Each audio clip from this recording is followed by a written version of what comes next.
গাইবান্ধার সাঘাটা উপজেলায় বাদিয়াখালী হাফানিয়া বটতলা সড়কের ব্রিজ নির্মাণে পুরাতন রড ব্যবহারের অভিযোগ উঠেছে ঠিকাদারের বিরুদ্ধে।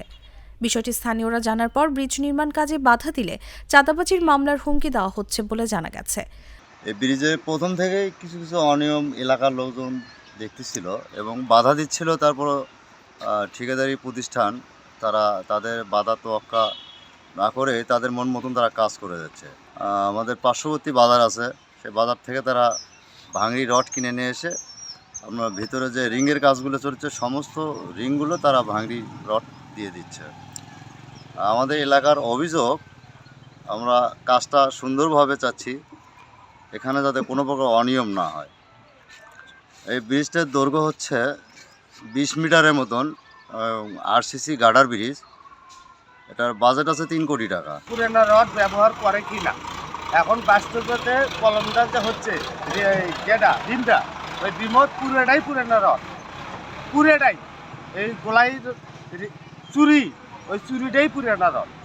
কোথা থেকে মানে আজ করে রডগুলো নিয়ে এসে সেই রডগুলো নাগাছে। এখন আপনাদের কাছে জানাচ্ছি, আমাদের এলাকার কাজ যেন জিনিসটা যেন ভালো হয়। এটা 100 বছর 150 বছর গ্যারান্টি।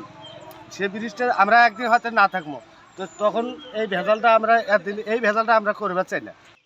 উপজেলা এলজিইডি সূত্রে জানা গেছে, সাঘাটা উপজেলার হাফানিয়া বটতলা সড়কের 20 মিটার ব্রিজ পুনর্নির্মাণের জন্য 2,12,82,802 টাকা ব্যয় ধরা হয়। কাজটি পায় নগর ঠিকাদারি প্রতিষ্ঠান messrs Bashundhara house builders and Doel enterprise. স্থানীয় বাসিন্দা ও কাজে নিয়োজিত শ্রমিক সূত্রে জানা যায়, ব্রিজ নির্মাণে পুরনো লোহার বিম, পোস্ট ও অন্যান্য লোহার মালামাল জোড়াতালি দিয়ে কাজ করছে ঠিকাদারি প্রতিষ্ঠান। বিষয়টি নজরে এলে স্থানীয়রা কাজ বন্ধ করে দেন। পুরাতন রড দিয়ে যদি এখানে কাজ করে, তাহলে পুরাতন রডের কাজের যদি তারা শিডিউল থাকে, তা আমাকে দেখায়, আমরা মানে নেব যে হ্যাঁ পুরাতন রডের কাজ সরকারে করার অনুমতি দিছে। আর যদি পুরাতন রডের কাজের কোনো অনুমতি না থাকে, তাহলে এগুলো খুলে নতুন রড দিয়ে তারা কাজ করে। একটা ব্রিজের কাজ হচ্ছে গুনারপাড়া থেকে জমিবাড়ি রড, সেখানে সব ভাঙড়ির দোকান থেকে পুরানো রড নিয়ে এসে ভীম বানাচ্ছে। আমরা প্রতিবাসী বাধা দিছি, এই রড চলবে না, নতুন রড নাগান।